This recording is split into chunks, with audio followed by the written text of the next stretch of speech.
Écoutez, audio,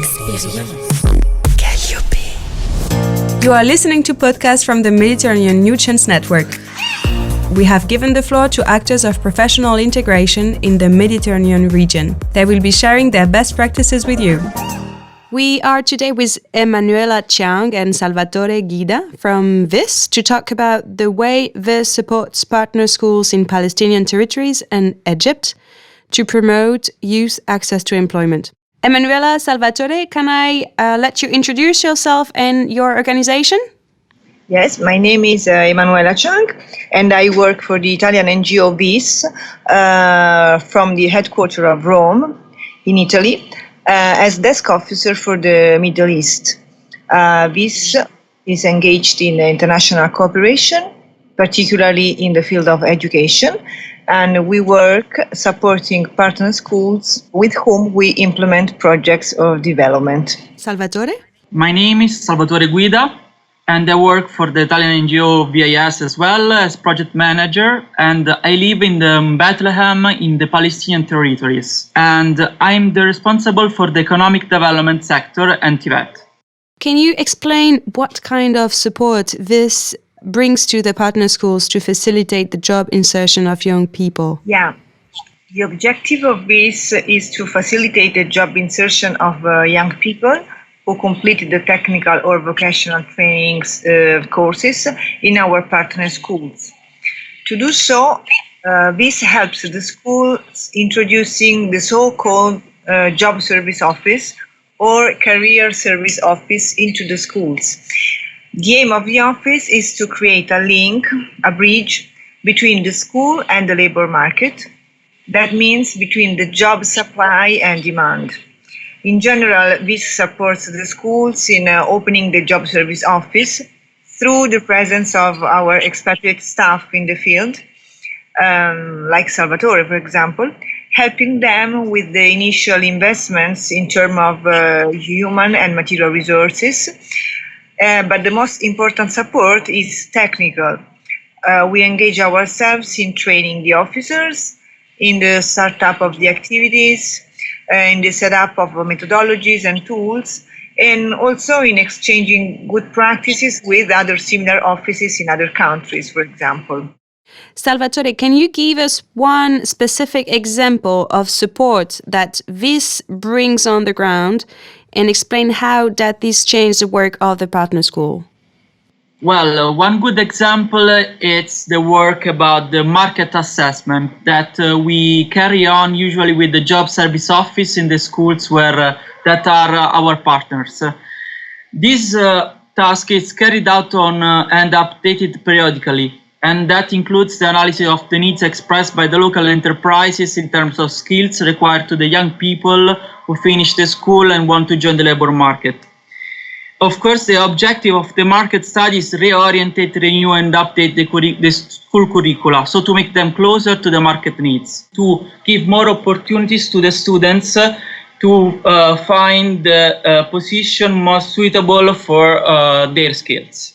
Another good practice is the organization of soft skills training for the students in order to teach them how to introduce themselves to an employer, how to write a CV, how to improve their language, how to act during an interview and make a good impression, and so on. Emanuela, could you explain which are the different steps and conditions to implement such job services office?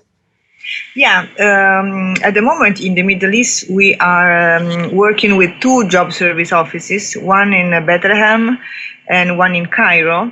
That means one in Palestine and one in Egypt. The two offices were created in 2013 in the framework of a binational project concerning the enhancement of employability of vulnerable youngsters. In our experience, the first precondition for the creation of the office is the partnership with a technical school, inside which the office must be located. Furthermore, the office has to be strongly felt as part of the school by all the staff working in the school, because its role has to be accepted and understood by everyone, and its added value must be recognized. Once the office has been introduced, the first steps are the market assessment, as we said before, the creation of the database of the students, even of former students, the creation of the database of the enterprises, the local enterprises, according to the sectors of the training offered by the school. And the objectives are, on the one side, to help the school having updated curricula and provide market-driven courses, and on the other side, to match the CVs of the students with requests coming from the enterprises, both for internships or apprenticeships and for working. Salvatore, is there any other project led by the Career Service Office that seems particularly relevant to illustrate the kind of support that you can bring to promote youth access to employment? Yeah, of course. I will provide as an example a project about photovoltaic system that was carried out here in Palestine in the areas of Bethlehem and Ramallah, and lasted 3 years, between January 2016 and January 2019. The objectives were to improve the local capacities of teachers and school staff in managing the post-traumatic stress disease in children and youngsters victims of violence, and to increase the opportunities of job insertion for rehabilitated children and young people in innovative sectors like the renewable energies. The projects included also the participation of ISED in the renewable energy section. What was very important in this kind of activities was the involvement of local enterprises.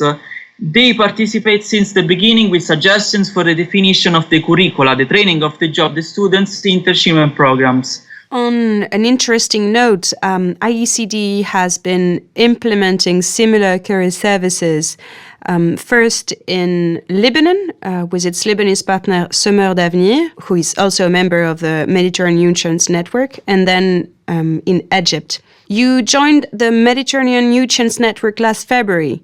Can you explain what is your interest as an international NGO to be part of such a regional network, and what does the network bring to you? Yeah, of course, being part of a network is always positive. In the case of the MedNC, we think that creating a link among different organizations working in the same direction, that is giving a second chance to the marginalized youth in a very broad area, which is the Mediterranean Sea, presenting many characteristics in common, can bring added value to the work of all the members. In particular, understanding the problems faced by the other partners, knowing their methodologies, making comparison, sharing good practices, and so on, I think that can improve our job and enrich our cultural and professional skills. Thank you very much, Emanuela and Salvatore. We see you soon for a new podcast of the Mediterranean Youth Chance Network. This podcast was prepared by the IECD and produced by Calliope Agency.